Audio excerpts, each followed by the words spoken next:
Chapter 26. When Jesus had finished saying all these things, he said to his disciples, "As you know, Passover begins in 2 days, and the Son of Man will be handed over to be crucified." At that same time, the leading priests and elders were meeting at the residence of Caiaphas, the high priest, plotting how to capture Jesus secretly and kill him. But not during the Passover celebration, they agreed, or the people may riot.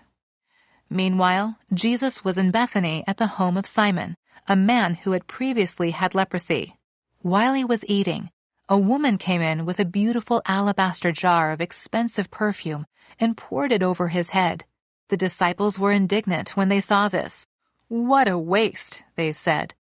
"It could have been sold for a high price and the money given to the poor." But Jesus, aware of this, replied, "Why criticize this woman for doing such a good thing to me? You will always have the poor among you, but you will not always have me. She has poured this perfume on me to prepare my body for burial. I tell you the truth, wherever the good news is preached throughout the world, this woman's deed will be remembered and discussed." Then Judas Iscariot, one of the 12 disciples, went to the leading priests and asked, "How much will you pay me to betray Jesus to you?" And they gave him 30 pieces of silver. From that time on, Judas began looking for an opportunity to betray Jesus. On the first day of the festival of unleavened bread, the disciples came to Jesus and asked, "Where do you want us to prepare the Passover meal for you?"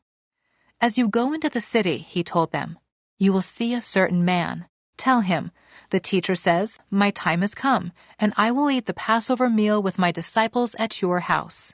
So the disciples did as Jesus told them and prepared the Passover meal there. When it was evening, Jesus sat down at the table with the 12 disciples. While they were eating, he said, "I tell you the truth, one of you will betray me." Greatly distressed, each one asked in turn, "Am I the one, Lord?"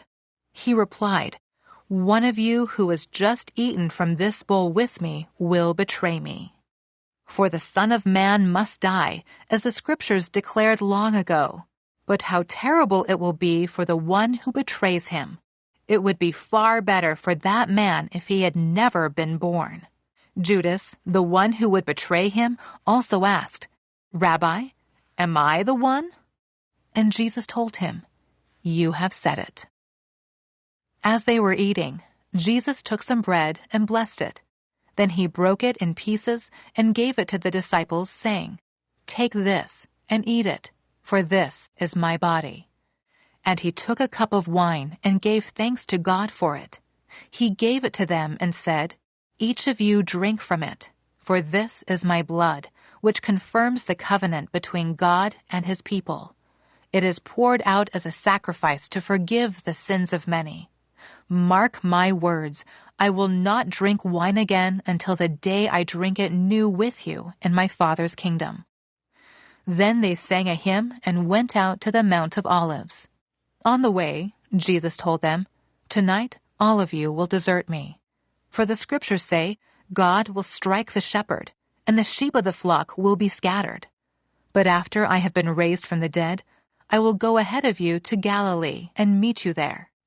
Peter declared, "Even if everyone else deserts you, I will never desert you." Jesus replied, "I tell you the truth, Peter.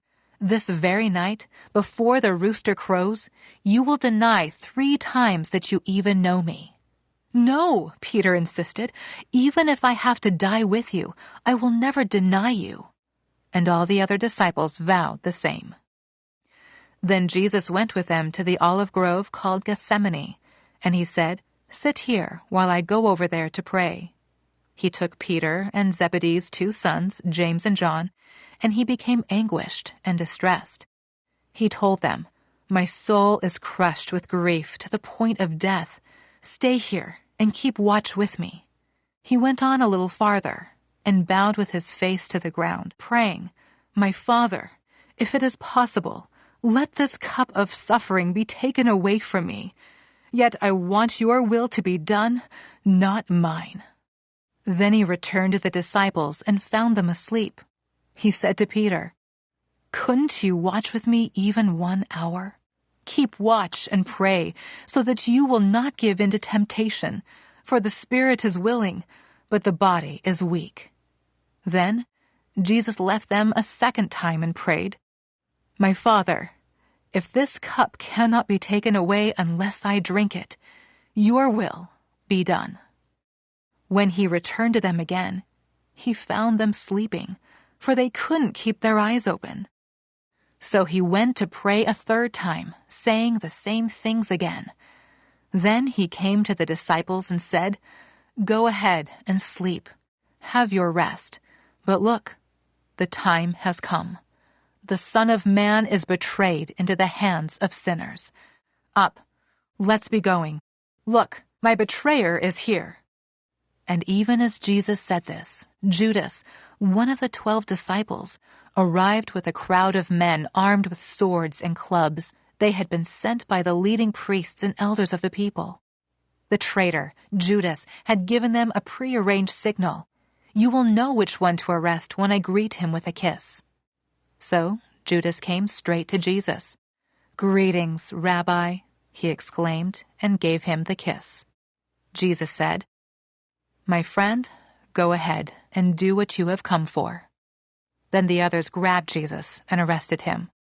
But one of the men with Jesus pulled out his sword and struck the high priest's slave, slashing off his ear.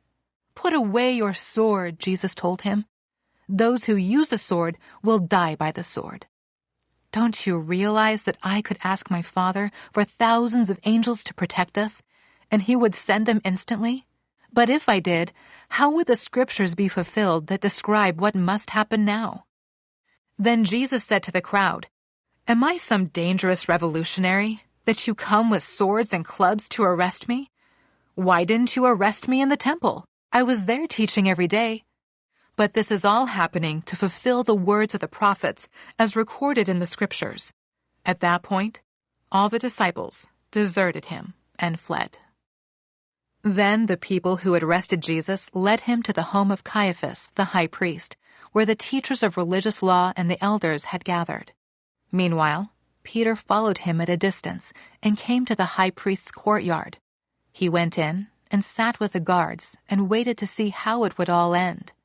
Inside, the leading priests and the entire high council were trying to find witnesses who would lie about Jesus so they could put him to death. But even though they found many who agreed to give false witness, they could not use anyone's testimony. Finally, 2 men came forward who declared, "This man said, 'I am able to destroy the temple of God and rebuild it in 3 days.'" Then the high priest stood up and said to Jesus, "Well, aren't you going to answer these charges? What do you have to say for yourself?" But Jesus remained silent. Then the high priest said to him, "I demand in the name of the living God, tell us if you are the Messiah, the Son of God."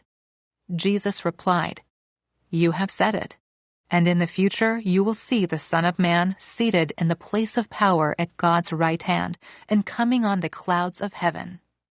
Then the high priest tore his clothing to show his horror and said, "Blasphemy! Why do we need other witnesses? You have all heard his blasphemy. What is your verdict?" "Guilty," they shouted. "He deserves to die." Then they began to spit in Jesus' face and beat him with their fists, and some slapped him, jeering, "Prophesy to us, you Messiah. Who hit you that time?" Meanwhile, Peter was sitting outside in the courtyard. A servant girl came over and said to him, "You were one of those with Jesus the Galilean." But Peter denied it in front of everyone. "I don't know what you're talking about," he said. Later, out by the gate, another servant girl noticed him and said to those standing around, "This man was with Jesus of Nazareth." Again, Peter denied it, this time with an oath. "I don't even know the man," he said. A little later, some of the other bystanders came over to Peter and said, "You must be one of them. We can tell by your Galilean accent." Peter swore, "A curse on me if I'm lying. I don't know the man." And immediately, the rooster crowed. Suddenly, Jesus' words flashed through Peter's mind.